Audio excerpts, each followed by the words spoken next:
Hello students, कैसे बेटा?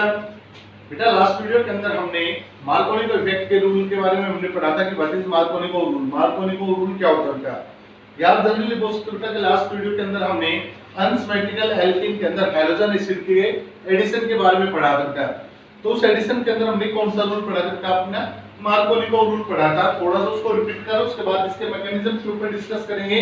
आज अपना जो मेन टॉपिक रहेगा बेटा वो रहेगा मैकेनिज्म ऑफ मार्कोनिको रूल, और उसके साथ साथ हम डिस्कस करेंगे बेटा एक और रूल जिसका नाम है एंटी मार्कोनिको इफेक्ट, जिसका एक नाम है पेरोक्साइड इफेक्ट और उसका एक नाम बेटा क्रास इफेक्ट। इसके ऊपर हम आज का डिस्कस रहेगा। तो आज हम दो टॉपिक पढ़ेंगे बेटा, एक तो पढ़ेंगे मैकेनिज्म ऑफ मार्कोनिको रूल और सेकंड टॉपिक हम क्या पढ़ेंगे बेटा? एंटी मार्कोनिको रूल क्या होता है। तो अगर हम बात करें बेटा मार्कोनिको रूल की, तो मार्कोनिको रूल के अंदर हमने कल एक बात पढ़ी बेटा कि ये हमारे पास क्या है, CH2 डबल बॉन्ड CH2, इसके अंदर हमने एडिशन किया है बेटा। किसका एडिशन किया है हमने? HBr का एडिशन किया है। कल ये भी कंफर्म कर दिया बेटा कि एडिशन हमेशा HBr का ही क्यों होता है। तो जब इसके ऊपर हम रिएक्शन देखते हैं तो हमने बोला बेटा कि यहाँ से क्या होगा, सिंगल बॉन्ड टूट जाएगा, और जब सिंगल बॉन्ड टूट जाएगा तो H इसके पास आ जाएगा और Br इसके पास आ जाएगा, और आपकी रिएक्शन बन जाएगी बेटा CH2 Br सिंगल बॉन्ड, और यहाँ पर क्या बन जाएगा बेटा आपका CH3। आप चाहो तो आप Br को इस साइड में दे दो, H को इस साइड में दे दो, कोई दिक्कत नहीं, क्योंकि यहाँ पर जो हमारे पास एल्कीन है वो कौन सी बेटा? सिमेट्रिकल एल्कीन गिवन है। लेकिन अगर हम बात करें अनसिमेट्रिकल एल्कीन की बेटा, तो अनसिमेट्रिकल एल्कीन के अंदर में क्या पढ़ा बेटा? ये हमारे पास क्या है बेटा? कोई भी अनसिमेट्रिकल एल्कीन है, और इस अनसिमेट्रिकल एल्कीन के अंदर एडिशन हो रहा है बेटा। किसका एडिशन हो रहा है? अपना HBr का हमने एडिशन किया बेटा। तो हमने यहाँ पर मार्कोनिको रूल के अकॉर्डिंग बोला था कि जो आपका कैटायनिक पार्ट होगा, यानी कि जो पॉजिटिव पार्ट होगा अटैकिंग रिजल्ट का, ये अटैकिंग रिजल्ट का पॉजिटिव पार्ट हो गया, ये आपका नेगेटिव पार्ट हो गया बेटा। तो हमने बोला कि जो पॉजिटिव पार्ट होगा अटैकिंग रिजल्ट का, ये डबल बॉन्ड के उस कार्बन के पास जाएगा जिस कार्बन के पास क्या होगा बेटा? ज्यादा हाइड्रोजन होंगे। तो इसका मतलब बेटा ये जो पॉजिटिव पार्ट है इन दोनों डबल बॉन्ड कार्बन में से इस कार्बन के पास आएगा, और जो नेगेटिव पार्ट है वो इसके पास आएगा। तो रिएक्शन क्या बन जाएगी? रिएक्शन बन जाएगी बेटा आपकी CH3, यहाँ पर क्या बच गया बेटा आपका CH, और CH के साथ कौन आ गया बेटा आपका Br, और यहाँ पर सिंगल बॉन्ड के साथ कौन लग जाएगा बेटा आपका CH3। ये तक आपका कौन सा रूल जो हमने कल पढ़ा था बेटा? मार्कोनिको इफेक्ट, या बोल सकते बेटा मार्कोनिको रूल, या बोल सकते बेटा मार्कोनिको रिएक्शन। आज हम डिस्कस करने जा रहे हैं बेटा कि ये मार्कोनिको रिएक्शन किस प्रकार से होती है। तो उसके लिए हम क्या करते हैं, इसके मैकेनिज्म पर डिस्कस करते हैं। तो स्टार्ट करते हैं बेटा मैकेनिज्म ऑफ मार्कोनिको रूल। तो मार्कोनिको रिएक्शन अगर आपको याद हो तो मैं एक मार्कोनिको रिएक्शन यहां पर लिख रहा हूं बेटा साइड में। ये बेटा आपकी CH2 double bond CH2 plus HBr change into, किसमें चेंज हो गया बेटा? ये चेंज हो गया आपका CH3, H इसके पास Br इसके पास, ये बन गया बेटा CH2 और CH2 के साथ कौन होता है आपका Br। इसके ऊपर डिस्कस करते हैं बेटा। तो जो आपका मैकेनिज्म है बेटा मार्कोनिको रूल का, जो मैकेनिज्म है वो जनरली दो स्टेप के अंदर कंप्लीट होता है बेटा। पहले स्टेप के अंदर क्या होता है बेटा? पहले स्टेप के अंदर आपकी जो एल्कीन है वो एल्कीन इलेक्ट्रॉन पेयर डोनेट करती है, किसे? प्रोटॉन को बेटा। जो आपकी एल्कीन है वो प्रोटॉन को क्या डोनेट करती है बेटा? एक इलेक्ट्रॉन पेयर डोनेट करती है बेटा। अब कैसे डोनेट करती है उस पर डिस्कस करते हैं। प्रोटॉन कहां से आ रहा है उसके ऊपर डिस्कस करते हैं बेटा। तो ये आपके एल्कीन हो बेटा। स्टेप फर्स्ट में आप लिखना चाहो तो लिख सकते हो। स्टेप फर्स्ट आप बोल सकते हो बेटा कि in this step an electron pair is donated by alkene to proton। बेटा इस स्टेप के अंदर क्या होगा? एक इलेक्ट्रॉन पेयर डोनेट किया जाएगा एल्कीन के द्वारा, किसे बेटा? प्रोटॉन को एक इलेक्ट्रॉन पेयर क्या किया जाएगा? डोनेट किया जाएगा। कैसे किया जाएगा देखिए बेटा। बेटा ये आपकी एल्कीन है, क्या लिख सकते हैं? CH2 डबल बॉन्ड CH2, क्या लिख दिया बेटा हमने यहाँ पे?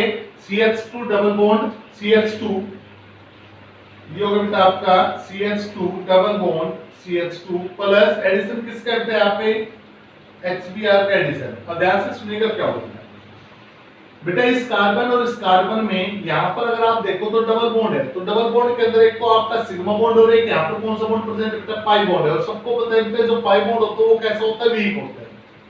तो इन दोनों कार्बन में से एक कार्बन क्या कर देता है, पाई इलेक्ट्रॉनों को अपनी तरफ अट्रैक्ट कर लेता है, यानी कि यहाँ पर जो पाई इलेक्ट्रॉन प्रेजेंट थे उन पाई इलेक्ट्रॉनों को वो क्या करता है, अपने आप अपनी तरफ ले लेता है बेटा।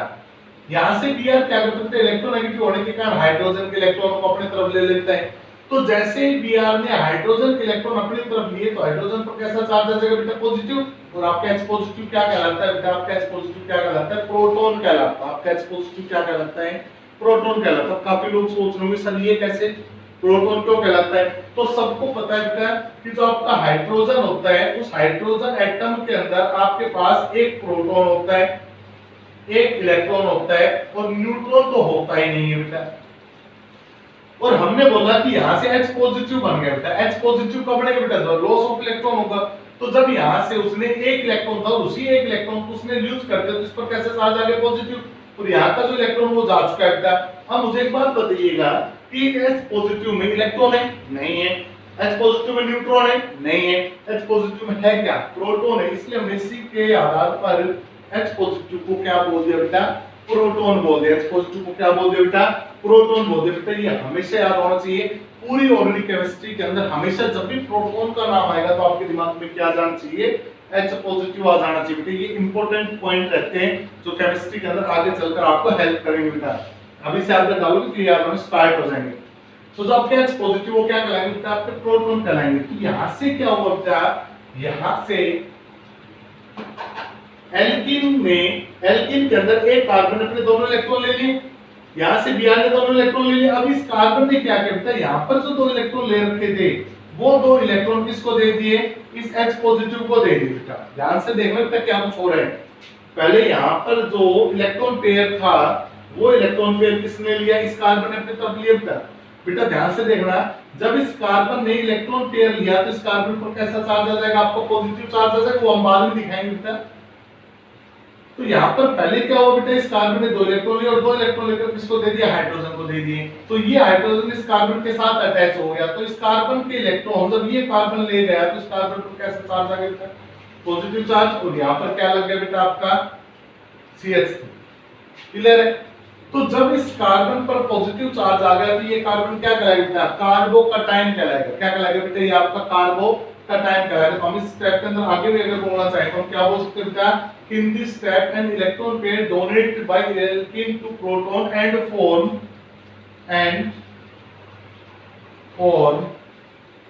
कार्बोकैटायन।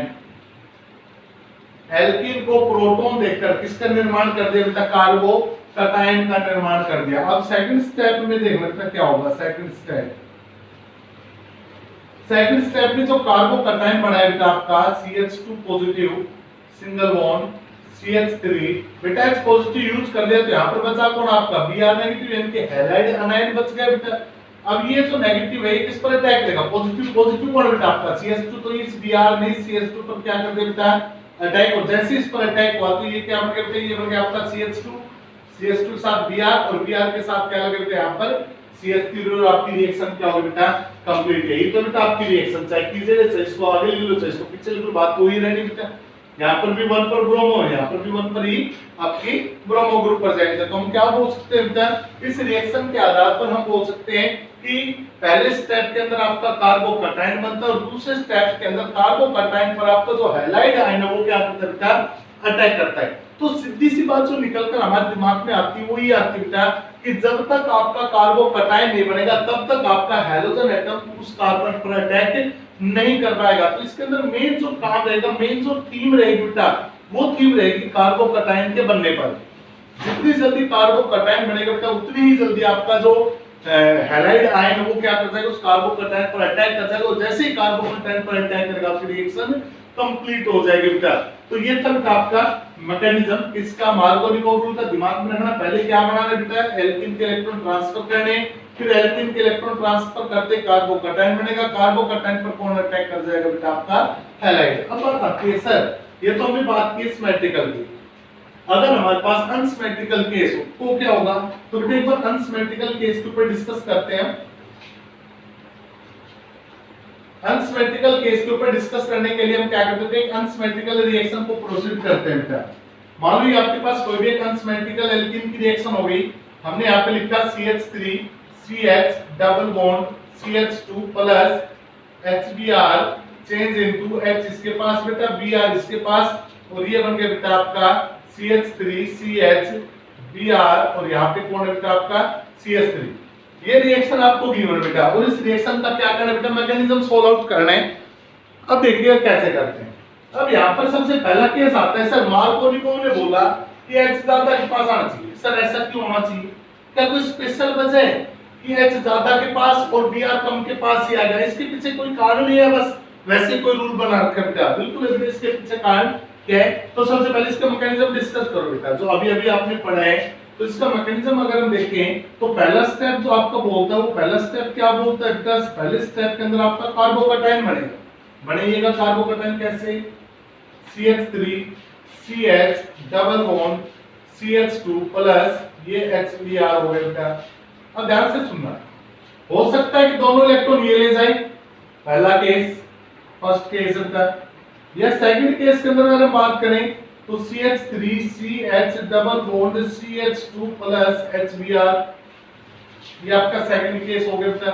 तो हो सकता है पहले केस में मैंने मान लिया कि दो इलेक्ट्रॉन ये कार्बन ले गया, दूसरे केस में मैं मानता हूं कि हो सकता है बेटा दोनों कार्बन ये इलेक्ट्रॉन ले जाए, भैया कार्बन दोनों इलेक्ट्रॉन ले जाए। तो सेकंड केस में मैंने क्या किया बेटा देखना बेटा, पहले केस में इस कार्बन के पास दो इलेक्ट्रॉन दिए और सेकंड केस में मैंने इस कार्बन के पास दो इलेक्ट्रॉन दिए, क्योंकि इन दोनों कार्बन की इलेक्ट्रोनेगेटिविटी क्या है बेटा?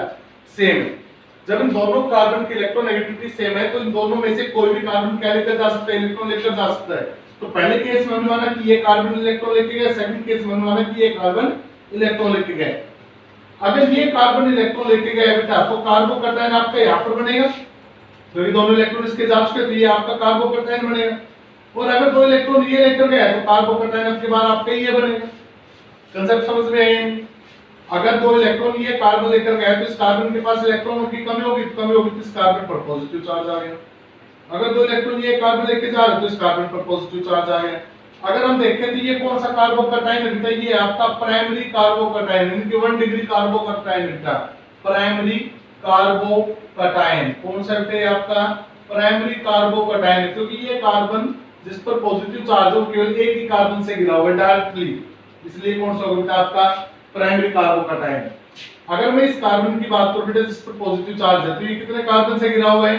दो कार्बन से घिरा हुआ है। तो ये कौन सा कार्बोकैटायन होगा बेटा? आपका सेकेंडरी कार्बोकैटायन होगा बेटा। कौन सा होगा बेटा? ये आपका सेकेंडरी कार्बोकैटायन हो गया। अब ध्यान से सुनना बेटा, बेटा ये +1 के अंदर हमने डिस्कस किया था स्टेबिलिटी ऑफ कार्बोकैटायन, कार्बोकैटायन की स्टेबिलिटी, उसकी रिएक्टिविटी को हमने डिस्कस किया था।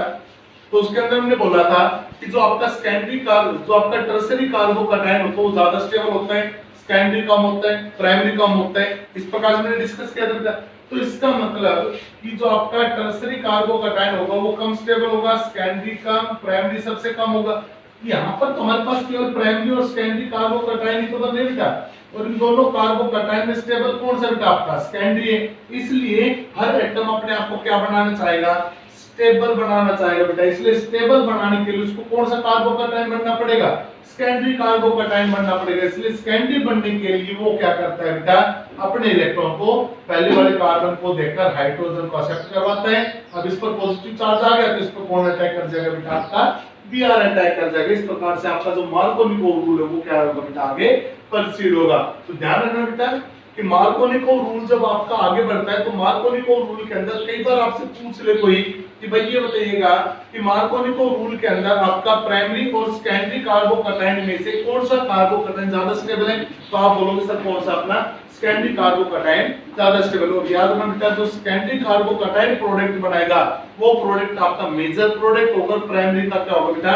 माइनर प्रोडक्ट होगा। जैसे देखिए बेटा कैसे हमने यहाँ पे लिखा बेटा कि CH3 CH double bond CH2 plus HBr, इस रिएक्शन में दो प्रोडक्ट बनते हैं बेटा। एक्चुअलिटी में इस रिएक्शन में कितने प्रोडक्ट बनते हैं? दो प्रोडक्ट बनते हैं। एक तो प्रोडक्ट बनता है बेटा इस पर अटैक कर गया, Br इस पर अटैक कर गया। एक तो प्रोडक्ट बना बेटा आपका CH3 CH Br और यहाँ पे बन गया बेटा आपका CH3 प्लस। दूसरा प्रोडक्ट क्या बनता है? आपके बाद H इस पर अटैक कर गया, Br इस पर अटैक कर गया। तो दूसरा प्रोडक्ट आपका बनता है CH3 CH2 CH2 और CH2 के साथ क्या बेटा? Br। लेकिन ये प्रोडक्ट केवल 10% ही बनता है और ये प्रोडक्ट कितना बनता है बेटा आपका 90%। यानी कि ये कौन सा प्रोडक्ट होगा बेटा आपका मेजर और ये कौन सा प्रोडक्ट होगा बेटा आपका माइनर प्रोडक्ट होगा। तो बात आती है सर ये मेजर ही क्यों बना, तो अभी हमने वही तो डिस्कस किया बेटा कि ये मेजर प्रोडक्ट क्यों बना है, क्योंकि इस प्रोडक्ट को बनने के लिए क्या बनना जरूरी था, कार्बोकैटायन बनना जरूरी था। और इसको भी बनने के लिए क्या बनना जरूरी था, कार्बोकैटायन बनना जरूरी था। इसके अंदर कार्बोकैटायन कौन सा बना बेटा आपका सेकेंडरी बना और इसके अंदर कार्बोकैटायन कौन सा बना बेटा आपका प्राइमरी बना। और सेकेंडरी क्या होता है ज्यादा स्टेबल, तो जो जितना ज्यादा स्टेबल होगा उतना ही ज्यादा प्रोडक्ट बनेगा, इसलिए इसके अंदर ज्यादा प्रोडक्ट बनता है और बेटा इसके अंदर प्रोडक्ट की जो संख्या होती है वो क्या होती है बेटा आपकी कम होती है बेटा। तो ये था बेटा आपका मार्कोनिकोव रूल और मार्कोनिकोव रूल के साथ साथ इसका मैकेनिज्म। अब हम बात करते हैं बेटा एंटी मार्कोनिकोव रूल की। अब देखिएगा एंटी मार्कोनिकोव रूल क्या कुछ बोलता है बेटा।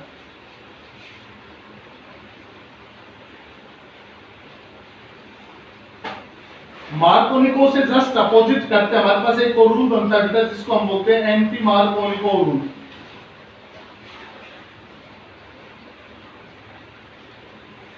और इन दोनों में मेन डिफरेंस क्या है बेटा, एक तो स्टेटमेंट रिवर्स हो जाएगी और दूसरा डिफरेंस ये बेटा कि जो आपका एंटी मार्कोनिकोव रूल होता है ये anti Markovnikov rule peroxide catalyst की प्रेजेंस में होता है। किसके प्रेजेंस में होता है, ये पेरोक्साइड कैटलिस्ट की प्रेजेंस में होता है। तो हम यहां पे बोल सकते हैं बेटा कि when an addition reaction takes place in unsymmetrical alkene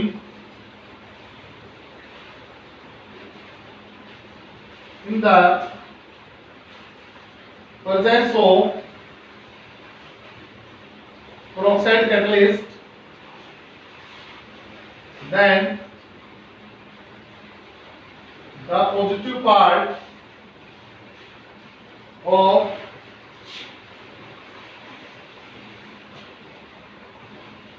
attacking reagent goes to that double bonded carbon atom which have, अब ध्यान से सुनिए बेटा। बेटा लास्ट मार्कोनिकोव के अंदर हमने क्या बोला था, अगर याद हो तो रिपीट करना बेटा। मार्कोनिकोव में हमने बोला था कि positive part of the attacking reagent का पॉजिटिव पार्ट डबल बॉन्ड के उस कार्बन के पास जाएगा जिसके पास ज्यादा हाइड्रोजन होंगे बेटा। लेकिन ये बोलते हैं कि जो आपका पॉजिटिव पार्ट है वो उस कार्बन के पास जाएगा which have less number of hydrogen atom and vice versa।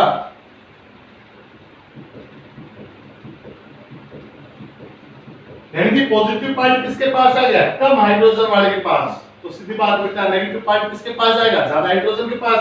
करिएगा रिएक्शन, हमने यहाँ पे अनसिमेट्रिकल एल्कीन लिखी बेटा कि CH3 CH double bond CH2 plus addition हमेशा किसका बोला था हमने, HBr का। ये रिएक्शन किसकी प्रेजेंस में होगी बेटा, पेरोक्साइड की प्रेजेंस में। तो क्या होगा बेटा, ये आपका पॉजिटिव पार्ट हो गया, ये आपका नेगेटिव पार्ट हो गया। पॉजिटिव पार्ट किसके पास आएगा, जिसके पास कम हाइड्रोजन होंगे, तो कम हाइड्रोजन इसके पास है, तो यहाँ पर तो आ गया आपका H पॉजिटिव। और जो आपका Br नेगेटिव वो ज्यादा के पास आएगा, तो ज्यादा इसके पास है, तो यहाँ पर आ गया बेटा आपका Br नेगेटिव। तो रिएक्शन क्या बन गई, रिएक्शन में बेटा आपकी CH3 CH2 CH2 और CH2 के साथ कौन लगे बेटा आपका Br। अब के बाद जो मेजर प्रोडक्ट होगा वो आपका ये होगा बेटा, अब के बाद जो मेजर प्रोडक्ट होगा वो आपका ये होगा बेटा, क्लियर है। और ये रूल कौन सा रूल है बेटा, अपोजिट है किसका, मार्कोनिकोव का, इसलिए हम इसका नाम क्या रखा बेटा, एंटी मार्कोनिकोव रूल रखा है। सेकंड बात और सुनो बेटा, बेटा इस रूल के अंदर जो आपका कैटलिस्ट है वो कौन आपका पेरोक्साइड है, इसलिए हम इसको क्या बोलते हैं बेटा, पेरोक्साइड इफेक्ट भी बोलते हैं। क्या बोलते हैं बेटा इसे हम, पेरोक्साइड इफेक्ट भी बोलते हैं। और इसका एक शक्ति है बेटा, या आप डायरेक्ट बोल दे, इतनी डिटेल हमें कोई नहीं चाहिए। इसका एक और नाम है बेटा जिसको हम बोलते हैं बेटा खरास इफेक्ट। इसका दूसरा नाम क्या है बेटा, जिसको हम क्या बोलते हैं, खरास इफेक्ट बोलते हैं बेटा। तो देखिए बेटा इसका थर्ड नाम आता है क्रॉस इफेक्ट। क्या बेटा इसका सेकंड क्रॉस इफेक्ट। तो anti Markovnikov rule, peroxide effect या बेटा क्रॉस इफेक्ट, ये तीनों एक ही नाम है बेटा। एंटी मार्कोनिको, मार्कोनिको का क्या है बेटा अपोजिट है, क्योंकि यहाँ पर जो अपना कैटलिस्ट है वो कौन है बेटा आपका पेरोक्साइड है। और पेरोक्साइड कैटलिस्ट के कारण यहाँ पर बहुत बड़ा बदलाव आता है बेटा, जो हम अपनी नेक्स्ट वीडियो के अंदर पढ़ेंगे। जो आपने मार्कोनिको पढ़ा था बेटा उससे अपोजिट चलता है बेटा ये आपका एंटी मार्कोनिको। और एंटी मार्कोनिको कैसे होता है, किस प्रकार से इसके मैकेनिज्म को डिलीवर किया जाता है, तो आप नेक्स्ट वीडियो के अंदर पढ़ोगे बेटा। आज के लिए इतना ही, थैंक यू।